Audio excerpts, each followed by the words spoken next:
RRB, l'invité du matin.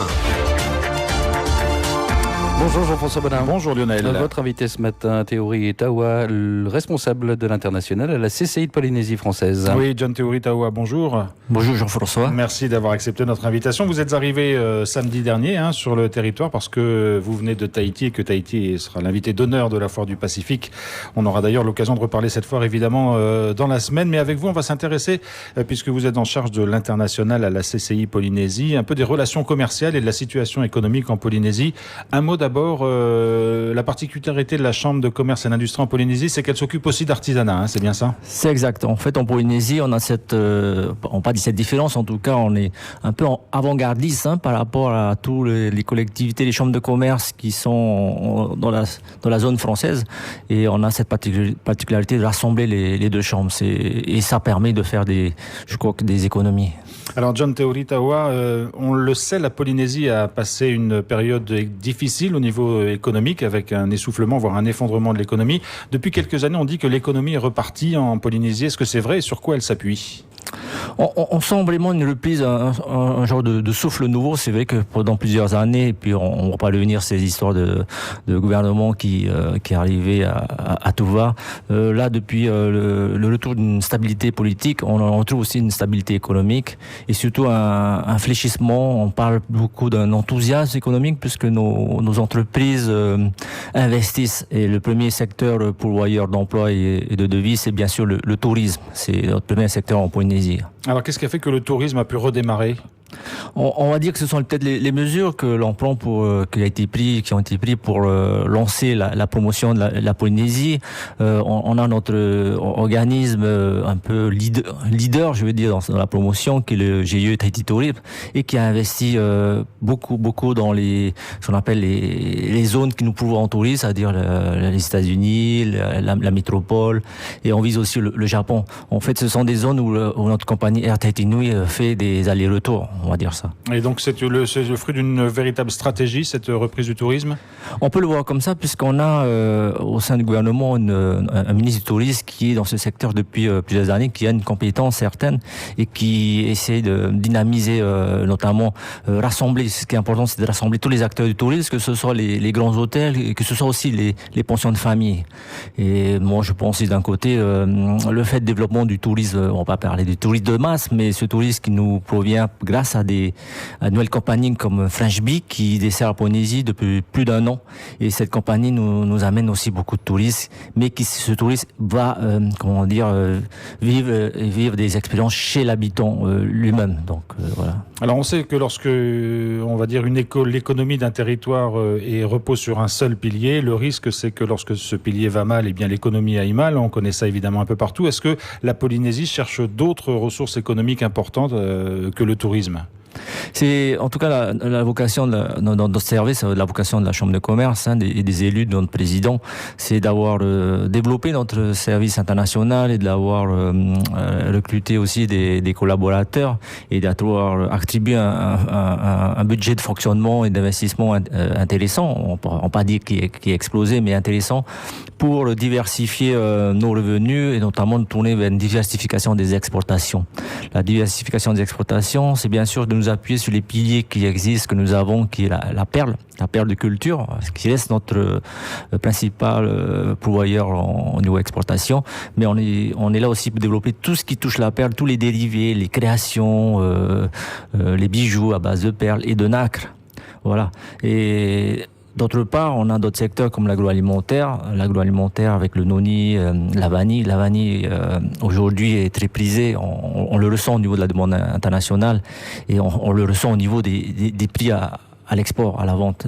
On a multiplié par 2, par 3 le prix de la vanille sur l'international. Pour que ce soit pour la perle ou pour la vanille, quels sont les pays vers lesquels vous exportez ? C'est majoritairement en Asie ou vous allez plus loin vers l'Europe et voir les États-Unis ? Voilà. Et les pays qui accueillent nos produits se différencient en fonction des produits, on est bien d'accord. C'est vrai que pour la perle, on est sur les plateformes, de lancement de la perle, c'est surtout Hong Kong et le Japon. C'est eux qui récupèrent l'ensemble de notre production perlière. Après, sur ce qui touche la vanille, là, on se trouve sur un autre secteur, c'est la métropole. puisque la vanille, du fait que ce soit un produit fin, d'épicerie fine, c'est beaucoup les chefs cuisiniers français qui en sont les principaux demandeurs. Hein. Et sur d'autres secteurs, sur d'autres produits comme la pêche et le poisson, le thon, c'est les États-Unis qui sont demandeurs. Donc vous voyez bien, en fonction des produits, qu'on a différents marchés. Alors John Teori Tawa, vous êtes venu avec une délégation importante pour cette foire du Pacifique, une quarantaine d'exposants environ. Quelle est la volonté de la Polynésie? C'est de renforcer ses échanges commerciaux avec la Nouvelle-Calédonie? Vous pensez qu'il y a encore des choses à faire dans ce domaine-là? Je pense que, sincèrement, lorsqu'on est, les collectivités avec Wallis et Futuna qui représentent la France dans le Pacifique, peut-être important aussi de rassembler ces liens. C'est la discussion qu'on a eue au sein de la Chambre de commerce lorsqu'on a répondu à l'invitation de Bruno pour être invité d'honneur sur... Bruno Aurelio, voilà, le responsable de Faire Pacifique. Bien connu, bien sûr, en tant qu'organisateur. Voilà. Donc, on a répondu à son invitation et on a saisi l'opportunité en disant, oui, il y a quelque chose à faire sur la Nouvelle-Calédonie. La dernière fois où nous étions invités d'honneur, c'était en 2013. Donc, vous voyez, 6 ans pour développer ces relations, c'est beaucoup et très peu. Alors, c'est même très peu. Quels sont les volumes, quels sont les volumes d'exportation entre la Polynésie et la Nouvelle-Calédonie? Voilà. Les statistiques officielles que l'on retrouve auprès de nos organismes, on est de l'ordre, on va dire, entre la Polynésie et la Nouvelle-Calédonie, dans les deux sens, c'est de l'ordre de 100 millions de francs Pacifiques, alors que la Polynésie importe l'importation générale pour la Polynésie, c'est de l'ordre de 160 milliards. On est à peine sur du 1% de la masse. Donc, le fait d'être présent et de pouvoir présenter nos produits, le mettre à l'avant, le proposer aux consommateurs calédoniens et d'autres consommateurs, c'est peut-être aussi l'occasion de développer et de renouer des liens. C'est avant tout ça. Oui, allez-y, je vous en prie. Mais on n'est pas, notre délégation est aussi venue pour rencontrer. Hein, notre président a souhaité que ce déplacement soit aussi l'occasion de rencontrer les principaux acteurs économiques, que ce soit le MEDEF local, la CGPME, que ce soit le gouvernement, puisque le gouvernement nous soutient dans cette initiative, hein, avec Thierry Santa, qui nous a octroyé un régime de faveur pour ce déplacement. Donc, on les rencontre. C'est notre président de la Chambre de commerce qui va rencontrer, et puis faire des propositions pour voir comment on peut aller plus loin dans le relationnel économique entre nos deux collectivités. Donc vous voyez bien que c'est vrai que ce qui a donné l'accent, ce qui nous fait venir ici, c'est la foire du Pacifique, mais en même temps c'est aussi le moyen de pouvoir faire aller plus loin. On organise aussi avec la Chambre de commerce et NTIC de Calédonie ce qu'on appelle des rencontres B2B, c'est-à-dire que nos professionnels issus de notre délégation vont rencontrer des professionnels calédoniens pour mettre en place peut-être des flux réguliers entre nos deux collectivités. Donc il y a vraiment une volonté de la CCI, mais aussi des autorités polynésiennes de renforcer ces échanges économiques et voire de les structurer d'une certaine façon. Ouais.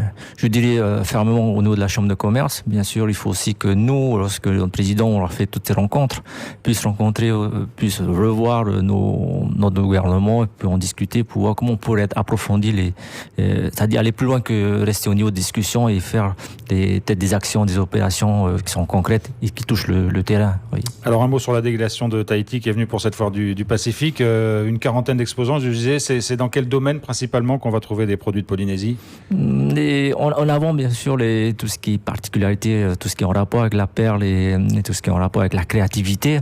On a aussi des exposants qui nous viennent des Océans. On a des exposants qui sont pas seulement de Tahiti, mais aussi des autres îles de la Polynésie, de l'archipel. L'archipel de la Polynésie, c'est réparti sur une superficie aussi large que l'Europe. Donc vous voyez qu'en Polynésie aussi, on peut quand même retrouver des exposants un peu partout. Donc ils seront là, ils sont fiers de présenter ce qu'ils savent faire, c'est leur savoir-faire. Pour beaucoup, comme je disais, c'est pour les 2/3 de cette délégation, c'est une première en déplacement international. Donc il est très important pour nous que ça soit une réussite, que au moins au niveau des échanges, on les a prévenus que ça sera pas facile. Mais on s'est aussi prévenu qu'il faut se préparer, il faut apprendre à aller plus loin au niveau de l'accueil. L'accueil, on parle de l'accueil polynésien, qui est un accueil exemplaire, c'est chez nous. Et on a dit, il faut aussi sortir de chez nous pour aller accueillir et démontrer de quoi la Polynésie est capable. Ouais. Donc vous restez là toute la semaine avec votre délégation? Pour ma part, je reste toute la semaine, bien sûr, avec Bruno, mais aussi la semaine prochaine, parce que je parlais des rencontres protocolaires et des rencontres en B2B. Voilà. C'est après la foire que ça se jouera. Merci d'avoir été avec nous ce matin, John Teori Tawa.